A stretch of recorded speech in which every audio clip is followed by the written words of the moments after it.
Sean todos bienvenidos nuevamente a Proyecto Veracidad, lunes de Proyecto Veracidad y arrancamos con todo el power este lunes. Así es. David Knight, bienvenido. Muchas gracias, Humberto, por otro día más aquí en Proyecto Veracidad. Muy feliz de traer las informaciones más recientes y más importantes que ocurren a nivel global. Cuéntanos de qué vamos a hablar esta semana, Humberto. Pues precisamente hoy traemos un tema que te afecta a ti, David Knight, me afecta a mí y nos afecta a todos en general, que serían las guerras comerciales, en este caso muy presentes y muy tangibles a nosotros y pues posiblemente a nuestro bolsillo. En este caso, hemos estado platicándoles ya sobre el tecnofeudalismo, que fue nuestro anterior programa, y un programa más atrás estuvimos viendo cómo se movían los mercados al respecto con las nuevas tecnologías emergentes, de energía verde, semiconductores y demás, y quiénes son los principales partícipes de esto y los que en este momento están provocando precisamente eso que llamamos guerra comercial. ¿Cómo ves, David? Bueno, pues yo creo que actualmente, respondiendo a tu pregunta, hay demasiados factores que afectan, desde lo gubernamental, que rige prácticamente la entrada y la salida de los bienes de un país, así como incluso si saliera un escándalo con el CEO o si ocurriera un escándalo a nivel empresarial, eso también permea todo lo que ocurre, no solo a nivel corporativo, sino que también al final del día las empresas tienen sus trabajadores y eso también termina afectando fuertemente a la economía familiar de todas las personas. Pero cuéntanos más acerca de qué ha ocurrido últimamente en cuanto a esta guerra arancelaria, como se le ha mencionado. Pues perfecto, pues es un tema que hemos estado escuchando en muchos medios por obvias razones. Actualmente Estados Unidos había impuesto unos aranceles hacia el país de México, hacia el país de Canadá y a China principalmente. En su gestión anterior, en el 2018, le puso aranceles a China por más de 250 trillones de dólares, pues lo cual obviamente permeó mucho en los bolsillos de ellos, no solamente en los productores chinos y en sus bienes o en lo que ellos exportaban, sino que también al consumidor, ¿verdad? Al último al cliente final, por decirlo de alguna manera. Entonces, ahí los incrementos de productos, sobre todo en el área agrícola y en el área automotriz, pues se debieron a eso. Sobre todo que también en ese momento, pues las personas que se dedican al acero podrán recordar que el motivo por el que impuso Donald Trump esos aranceles fue porque él observó que había una competencia desleal desde su punto de vista acerca de los costos de manufactura de algunos aceros, sobre todo en los rollos en general, los rollos que se manufacturan.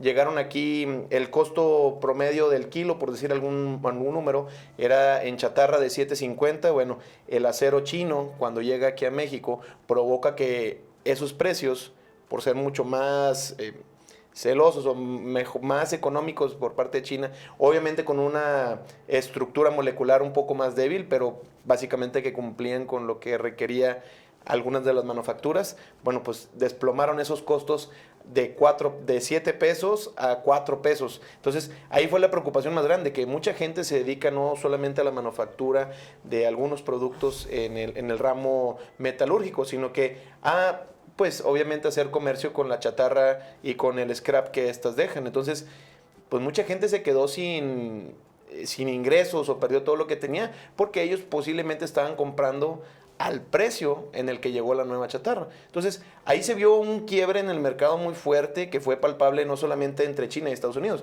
sino en en las economías colindantes, los cuales pues viven pues básicamente de ese tipo de transacciones. Pero bueno, al día de hoy, lo más importante de lo que estamos viendo, uno, principalmente la felicitación que le dio el presidente Trump a Claudia Sheinbaum, que le llamó Wonder Woman, y esto obedeciendo a que no había tenido la conversación con ella adecuada sobre el tema arancelario, sino que simplemente él entró directo con su ideología, no le había permitido a la presidenta Sheinbaum poner todas sus cartas sobre la mesa en esta negociación, y pues bueno, ya se aplazaron otro mes, hasta el mes de abril, los aranceles, pero vemos que hay una respuesta positiva por parte de este gobierno, estadounidense en este caso, en lo que pues, posiblemente podamos seguir negociando para erradicarlos. Pero bueno, ahora, ¿qué está pasando con Canadá y China? Que ellos también están poniendo una postura de eliminen, o sea, Aquí no hay negociación, la negociación es elimina los aranceles por el bien de, pues por el bien de que sigamos en comunicación con nuestros mercados. De lo contrario, ellos amenazan con también con cerrar las negociaciones. ¿Cómo nos puede afectar eso a nosotros? Bueno, es un tema muy complejo. Actualmente me gustaría también retomar un poco el punto de vista histórico. Como Sí. bien mencionas, actualmente Claudia Sheinbaum se le llama Wonderful Woman de parte de Trump y le dice cómo después de que las acciones mandan prácticamente, después de haber mandado más de 30,000 elementos a la frontera, así como la captura de ciertos personajes a nivel México y pues justo la detención en gran parte del fentanilo que con argumentos de nuestra presidenta, dice que si se captura más fentanilo en México, eso provoca que no pase al país vecino. Por lo tanto, esa es una buena evidencia de que se está trabajando. Ahora, ¿por qué se crea un arancel? ¿Cómo esto nos protege? ¿Cómo esto nos afecta? Actualmente, gracias a el impuesto de los aranceles, como se menciona, el Banco de México, entre otros analistas un poco más privados, han puesto a nivel optimista el crecimiento de México de 1% en este año, mientras que otros más pesimistas incluso han visto números negativos que tampoco van más allá del porcentaje. Sin embargo, están en ese rango del -1 al 1%, más cercano a la realidad, entre un 0.4 a un 0.8% del crecimiento de lo que se ve en el país. Ahora, esto es preocupante, sí. Y no solo nos debe preocupar a nosotros, México, sino que también debe preocupar al país vecino. ¿Por qué? Porque esta historia ya se ha repetido en la anterioridad. Recordemos que en la Gran Depresión había un auge económico muy grande, que es algo similar a lo que hemos visto en los años anteriores. Es decir, ha crecido mucho la bolsa gracias a que también pues, se ha adoptado energías nuevas, no solo energías, sino también tecnologías, la inteligencia artificial, el aumento de los semiconductores y cómo esto todo permea a la bolsa de los Estados Unidos. Lo mismo ocurría en las épocas doradas del siglo anterior, es decir, aproximadamente unos 100 años, también había un boom económico bastante grande que fue disminuido con un crack, con una burbuja. Esta burbuja de la que ya hemos, pues prácticamente analistas han hablado de que años después de la pandemia, Estados Unidos ha podido prepararse poco, controlar poco, qué tanto ingresa, todo lo que está como dinero recurrente en su país. Ha habido poco control sobre eso, lo cual es una burbuja que está a punto de estallar según algunos analistas. De tal forma que hace un siglo esto prolongó y profundizó la depresión global. ¿Cómo eso nos afecta? Pues podemos ver prácticamente la misma tendencia en este siglo. No quiero ser pesimista, sin embargo, sí podemos observar cómo a medida que se han puesto estas reglas arancelarias, nuestro país ha visto un decrecimiento en su Producto Interno Bruto, en toda su economía. Por lo tanto, también podemos pensar en cómo esto va a permear a los países vecinos. Trump ha dicho que no solo se va a limitar a Estados Unidos, Canadá y China y México, evidentemente, sino que esos impuestos también van a ir a otros países que en forma de venganza, por llamarlo de alguna forma, también están poniendo impuestos. Y así lo va a hacer a forma global. Entonces yo creo que no es algo fácil. Creemos que esto depende 100% de cómo responda cada país, cómo responde el mercado. Y pues esto está interconectado unas con otras, Humberto. ¿Tú tienes alguna opinión sobre este tema? Claro, es interesante analizar primero para que la gente pueda comprender un poco qué es una burbuja económica y usualmente por qué sucede.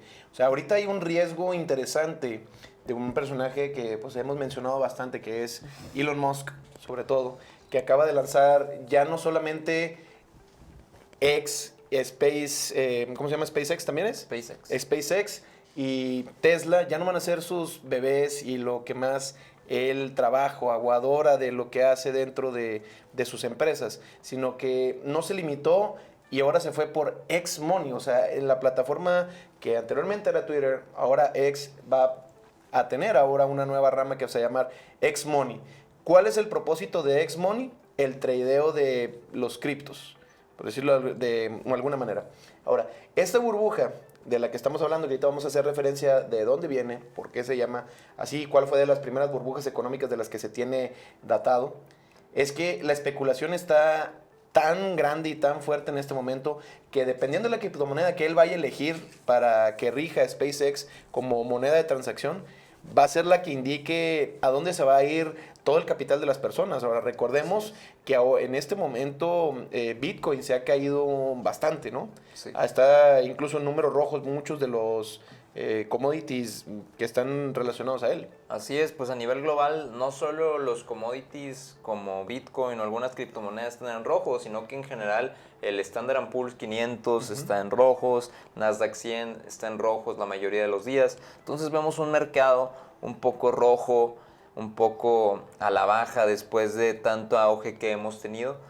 Y justo me parece bastante relevante ese tema de X-Money porque esto se crea con un interés de igualar o hacer algo similar en este lado del planeta como lo hace WeChat en China. Así es. Recordemos que WeChat es la empresa o la plataforma más grande con mayor adopción y mayor uso en aquel lado del planeta.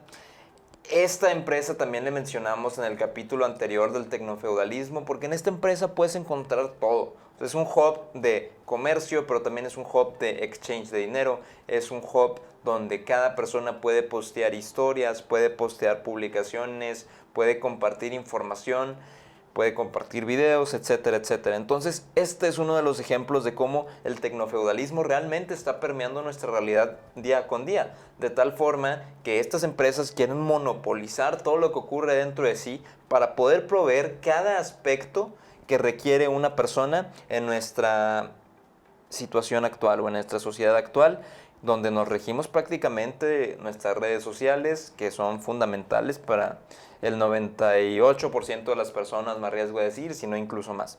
Entonces, bien mencionabas, existe algo que se llama la fiebre de los tulipanes. Esta fue la primera burbuja y ruina financiera a la cual se tienen datos. Esto ocurrió aproximadamente en el siglo XVII, en los años entre 1633 a 1640 aproximadamente, donde ciertos tulipanes raros que por tener algo único, sus precios iban al alza. Esto provocó que no mucho tiempo después la burbuja estalló, después de que muchas personas hipotecaran sus casas, después de que muchas personas vendieran sus negocios con el propósito de adquirir la mayor cantidad de tulipanes posibles y poder revenderlos a un precio mucho más alto, cada vez más alto, cada vez más alto, lo cual pues no tenía, digamos que un punto final. Y como sabemos, cuando no hay un punto final o cuando no hay ciertas regulaciones ante este tipo de cosas, la burbuja puede crecer y crecer y crecer hasta que llega el punto que estalla. Así es, y lo más interesante sobre esa burbuja económica, ahorita lo mencionaban, mucha gente hipotecaba. Bueno, vamos a decir que en ese momento a lo mejor no conocían el concepto o la definición de hipotecarlo, pero básicamente era una práctica. Pero llegó tanto el valor de los tulipanes en ese momento que se habla que en Holanda se intercambiaron castillos por ese tipo. O sea, un castillo como el que conocemos de las películas de princesas, se intercambiaban por tulipanes, por un producto perecedero. O sea, eso es lo que sería lo más preocupante en este momento.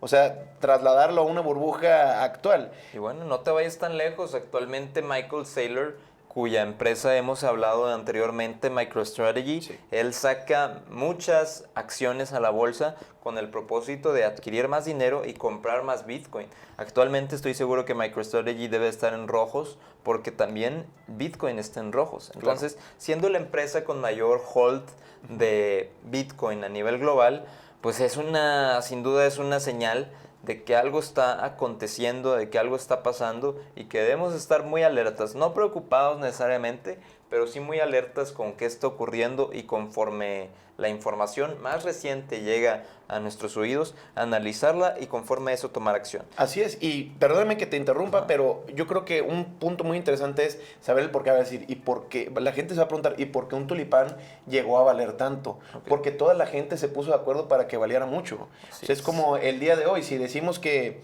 el agua, nos ponemos de acuerdo a nivel internacional o un porcentaje alto de países que sea mayoría en contraste a otra minoría en porcentaje, y nos ponemos de acuerdo en que algo valga bastante o le ponemos un precio desorbitante a algo, y todos estamos de acuerdo en eso, pues obviamente se va a convertir en su nuevo precio. Así es. O, bueno, en su valor. Perdón, precio no, valor.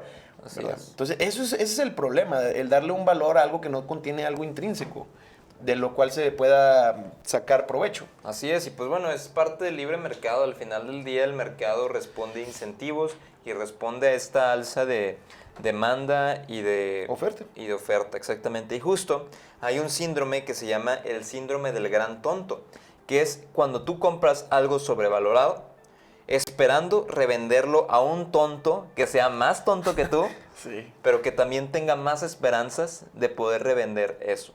De tal forma que eso es lo que ocurre. No hay un límite en cuanto a costos, no hay un límite en cuanto a valor, porque eso el mismo sistema es quien lo impone y por lo tanto compras algo sobrevalorado para revenderlo aún a un valor más alto y por lo tanto que haya un gran tonto que compre todo eso que estás vendiendo. Ok, un ejemplo actual sobre ese tipo de... No queremos llamarlos síndrome tontos a nadie, respetamos por completo absolutamente cada quien que quiera hacer con su capital, pero ¿cuál sería un ejemplo de ponerle un precio a algo? Por ejemplo, las pinturas virtuales, los NFCs. Los NFTs puede NFTs, ser, perdón. Ujú. también el alza recientemente, los labubus, Los labubus, ujú. estos El fenómeno. muñequitos que pues realmente son un accesorio, pero para las personas son un elemento de estatus. Ujú. Es algo que le dice al otro, mira, yo lo tengo, esto es único, esto es exclusivo Sí. y tú no lo tienes. Entonces lo mismo ocurre también a nivel blockchain con los NFTs,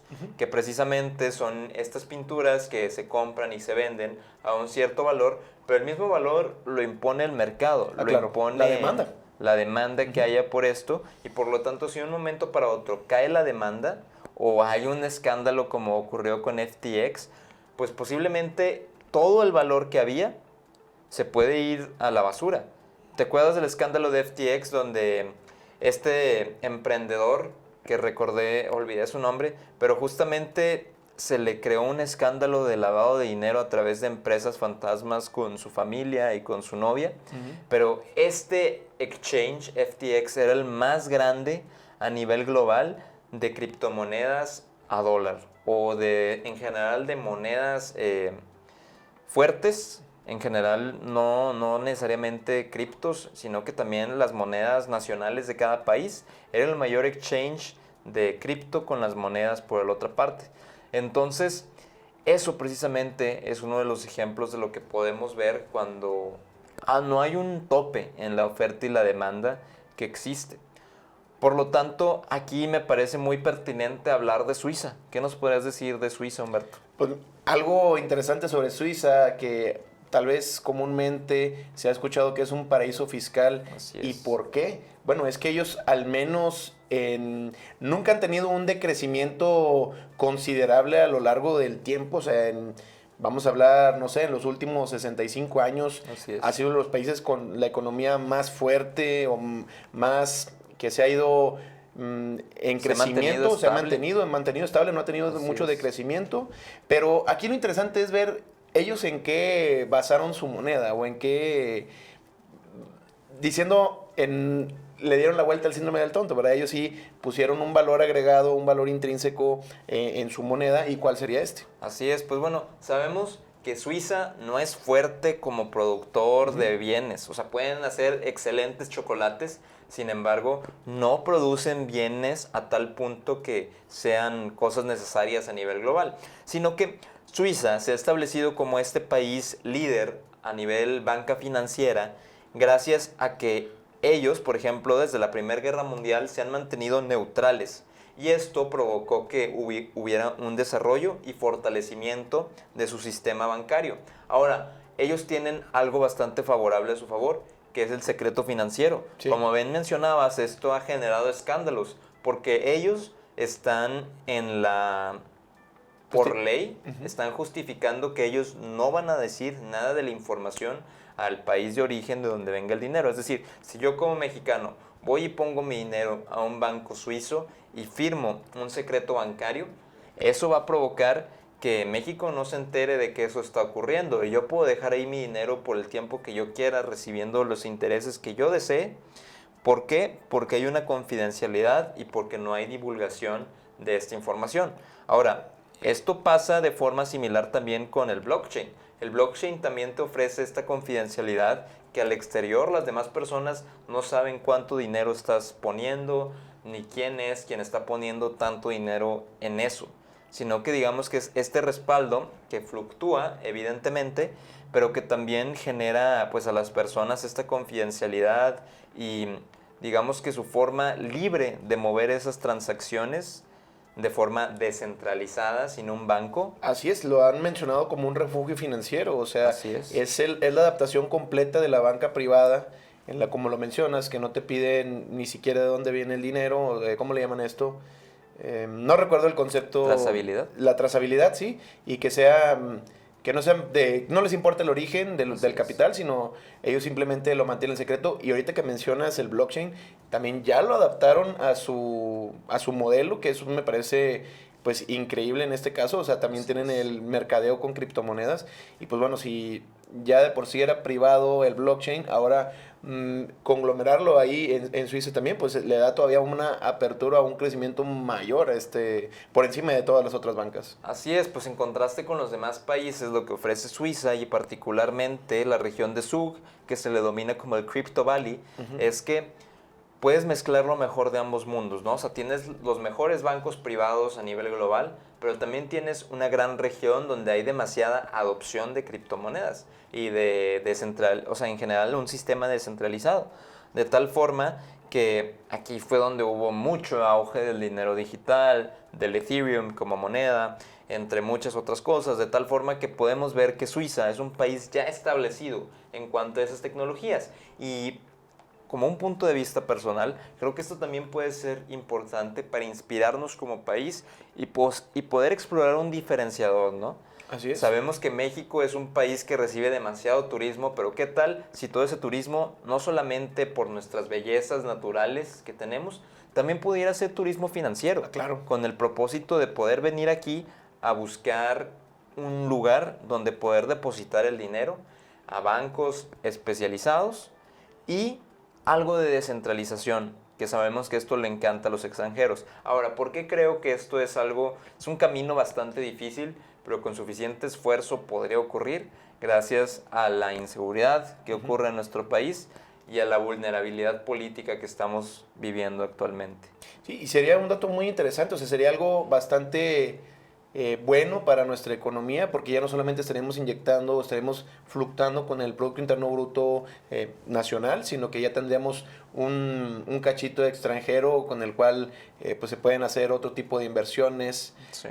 Sobre todo, lo que me parece muy interesante, han venido expertos, hemos tenido ahí conversaciones fuera de esta sala con expertos en turismo y hablan que México pues lo tiene todo, tiene ecoturismo y turismo financiero. Y qué mejor que si se está gentrificando de alguna manera, o mucha gente sabemos que lo está criticando y Claro. no lo vemos muy bien tampoco, yo en mi opinión personal, no, que estemos dejando todo lo que tenemos como arrecifes vírgenes, playas vírgenes, que se estén gentrificando un poco, no solamente de población nacional, sino de extranjeros, pues bueno, puede ser por los recursos naturales un poco contraproducente, doloroso, estamos derrocando algunos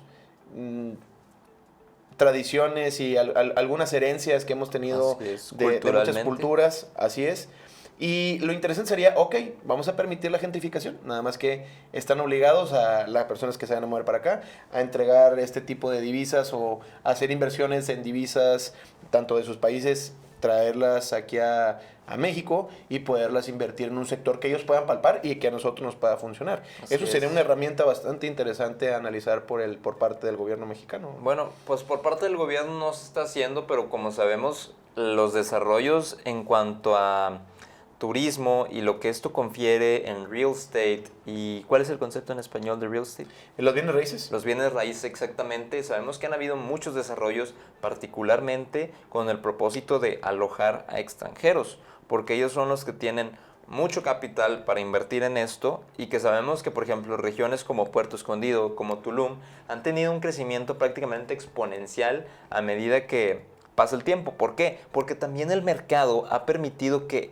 estos lugares se adopten y además ocurran muchos eventos que generan exclusividad y que sabemos que las personas que tienen capital, ¿qué es lo que desean? Requieren exclusividad, requieren tener aquello que no cualquiera puede. Así es. Entonces, esto también es una oportunidad que se puede ver, que se puede aprovechar de parte de la zona de bienes raíces en cuanto, pues bueno, la gentrificación está ocurriendo un poco, queramos o no. Sí se puede controlar, claro, pero ¿hasta qué punto es esta mano invisible de Adam Smith que mencionaba que el mercado se regula solo? Pues claro que no, hay ciertos incentivos que a las personas, mientras estén generando más dinero, pues también pueden dejar de lado la cultura, pueden dejar de lado lo natural y todos estos recursos que tenemos a nuestra disposición, pues eventualmente pueden dejar de ocurrir. Entonces, ahí la importancia de un balance tanto económico como sostenible y como responsable. Claro, pero yo creo que el principal incentivo para los extranjeros en venir a invertir aquí es que obviamente su moneda está menos depreciada. Claro. Intercambio de divisas. Obviamente algunos países nos llevan 21-1, 24-1 con nuestro peso mexicano, y yo considero que teniendo esa apertura laboral que les permite hacer home office y muchas cosas por el estilo, que a veces aquí nacionalmente no está ya implementándose, pero aún no es un estándar como lo es en otros países. Así es. Eso es la principal oportunidad que ellos tienen para venir a gastar sus capitales aquí. Y yo creo que ese es el factor número uno a ofrecer, ¿verdad? Esa libertad que ellos de alguna manera tienen en venir para acá, y nosotros la disponibilidad con los recursos que tenemos y con toda la cultura que adaptamos nos adaptamos a cualquier mercado, y se adapta bastante bien aquí también cualquier país. Así es, entonces, como invitado, ¿no? Como bien mencionabas, Humberto, esta es una gran oportunidad. Para concluir, ¿qué podemos decir de los aranceles? ¿Qué viene a posteriori? ¿Qué opinas tú al respecto de esto? Bueno, los aranceles principalmente sí nos van de alguna manera, si se aprueban y se instalan, nos van a afectar obviamente fuertemente a todos aquí en México, a todos los productores mexicanos, obviamente, y sobre todo también a los vendedores estadounidenses. Hablando de Estados Unidos y con su imposición particular de aranceles. ¿Y eso a qué permea? Pues a la alza de los precios, a la alta demanda por poca producción, y eventualmente a una producción estandarizada un poco más elevada, o vamos a decir, mayor producción, pero con costos mucho más elevados, y eso obviamente nos va a afectar en las cuestiones inflacionarias y de depreciación. Ahora, ¿cómo separamos estos dos conceptos que mucha gente los tiene pues arraigados de cierta manera, como muy similares? Uno afecta directamente a los costos de producción y a la oferta y demanda de la que hablábamos. Okay. Entonces, si la inflación, si un país presenta una inflación del 10%, un producto cualquiera, una taza que te costaba 100 pesos, el próximo año con ese 10% agregado te va a costar 110 pesos. Okay. Ese es el 10% de inflación. Ahora, en la depreciación es la capacidad de compra de caída en contrario a las divisas. ¿Ok? ¿Cuál es la depreciación? La depreciación sería observar el valor del peso en el 2000, ¿qué te gusta? Incluso el año pasado, más o menos en esta época, junio, que llegó a 16.80. Okay. Muy bien, y ahorita estamos cerrando en 20.50 en promedio. Okay. Esos 4.50 fue la depreciación tangible o palpable, claro, de con más dinero compras menos producto. Sí, es prácticamente un 25% en la depreciación de la moneda. ¿Y eso qué obedece?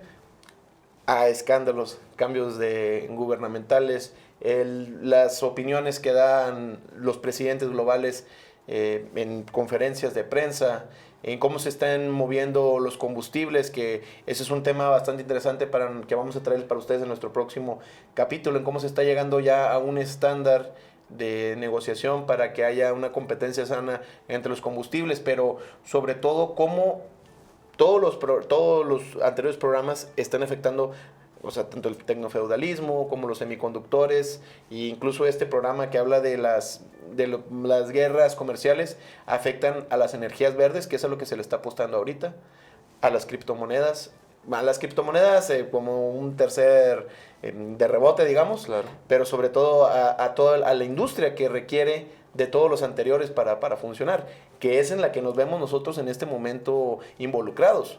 México, como productor y como en la manufactura de muchos cuestiones de línea blanca y automotriz, nos podríamos ver bastante afectados si es que estos aranceles se llevaran a cabo. Sí. No solamente en los costos más elevados por compra, sino que la alta demanda a mayor costo, pues obviamente va a generarnos una inflación y por lo mismo Podemos caer en una recesión. en una recesión, que eso sería de las cuestiones más delicadas y más complicadas para un futuro cercano, que esperemos que no llegue, pero Ok. sí hay una tendencia a que pueda ser una probabilidad. Excelente, pues como bien mencionabas, Humberto, actualmente Proyecto Veracidad ha traído a la mesa los problemas más relevantes que están aconteciendo a nivel global. Tecnofeudalismo, qué ocurre en el mercado, qué ocurren y qué son los semiconductores, cómo nos afecta a nivel personal, pero también a nivel nacional esta guerra comercial. ¿Y quiénes son los países que lo están liderando? Por ejemplo, por la parte del BRICS, ¿qué podría hacer el BRICS ante esta guerra arancelaria que existe entre los países del TEMEC? Por ejemplo, China recientemente ha propuesto a México hacer una alianza mucho más estratégica con el propósito de realmente reforzarse como países, que ambas economías crezcan ante pues podríamos decir que un espaldarazo que le da Estados Unidos a México, como bien mencionaba Justin Trudeau en su conferencia de prensa cuando se anunciaron los aranceles. Estados Unidos le está dando la espalda y le está haciendo, pues prácticamente traicionando a quien ha sido su mejor amigo en estos últimos años. Quien puede proveerle gran provecho y gran alianza, pues a estos dos países nos ha estado dando la espalda. Entonces, bueno, estaremos a la expectativa de todos estos temas. Humberto, ¿algo más que te gustaría agregar? Pues solamente que obviamente se está obligando a México y a Canadá, que somos los principales en el TEMEC, donde participamos en el Tratado de Libre Comercio, pues va a seguir el proteccionismo entre ambas partes, obviamente. A ninguno de los presidentes va a bajar la guardia. Esperemos que el diálogo sea fructífero y que sea aquel que saque adelante a los tres. Pero pues de lo contrario, pues se seguirán buscando nuevas alternativas. Yo creo que la independencia que tenga cada uno de sus países con respecto a sus economías, sobre todo al de exportar voltear hacia otros lados, no sé, África, algunos otros países asiáticos que puedan proveer de los mismos servicios y bienes. Yo creo que eso va a ser una de las alternativas en el debido caso que esto no se solucione pronto, ¿no? Así es. Solo como comentario final, la pandemia nos enseñó la importancia de diversificar. Actualmente, algunas compañías que ya tenían sus operaciones en ciertos países se dieron cuenta que si ocurre un acontecimiento como los que hemos platicado, otra pandemia, si ocurre otra guerra arancelaria, precisamente su producción se va a ver truncada. Van a haber costos mucho más altos, por lo tanto, ellos buscan el hecho de tener su producción cerca de su país y a lo mejor no necesariamente en el país mismo por costos de producción alto, sin embargo, sí buscan precisamente relevar y delegar este trabajo. Por lo tanto, el nearshoring pues estaba al alza más que nunca, pero ahora con los aranceles el nearshoring prácticamente deja de existir porque los costos aumentan en un 25%, lo cual prácticamente convierte que los productos sean cada vez menos asequibles para las personas. Entonces, sobre todo el pago de los sueldos también. Entonces, sí, bastante tela de que cortar sobre este tema. El nearshoring, que pues parecía que era nuestra salida, por fin copiar este modelo de negocio de todos las empresas internacionales que vinieran aquí a México y emularlo para nosotros convertirnos en una potencia. Vamos a tener que pausarla y ver qué es lo que viene para el futuro con ese tema, ¿no? Así es, pues bueno, muchas gracias por el espacio, Humberto, un excelente capítulo. ¿Algo más que te gustaría? Pues a mí me gustaría nada más mencionarles que si a ustedes también les gustó este capítulo, pues por favor vayan a suscribirse, ¿verdad, David Knight? Ya tenemos nuestro nuevo en el canal en YouTube, como Proyecto Veracidad nos pueden encontrar, y recuerden que seguimos estando a su disposición en todas las plataformas digitales como Facebook, Instagram, YouTube, X, en Rumble también con con video en alta definición en Spotify. Y les recuerdo nuestro WhatsApp, que es el 81 32 67 60 85. Nos vamos, pero les deseamos una excelente semana y que por favor denle like y compartan este programa. Suscríbanse y háganos llegar a más personas, ¿no? Así es, pues muchas gracias por otro capítulo más. Esperamos que toda esta información los haga pensar críticamente, invite a la reflexión y podamos ver juntos qué nos va a acontecer como país, México, en 2025, un año con muchas sorpresas y esperemos que con muchas experiencias positivas. Bueno, nos despedimos. Excelente nada.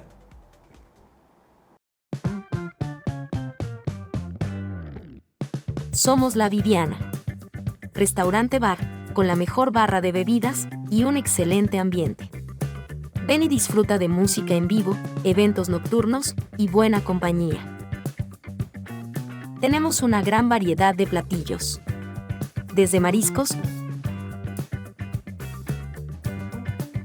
ensaladas y deliciosos cortes de carne. Visítanos en Modesto Arreola 209 en el centro de Monterrey.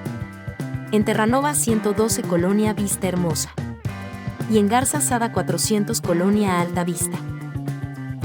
Abierto de lunes a sábado de 1 de la tarde a 1 de la mañana.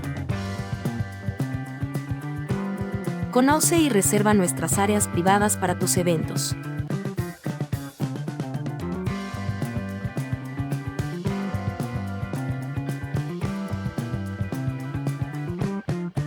Ven y conócenos, no te arrepentirás.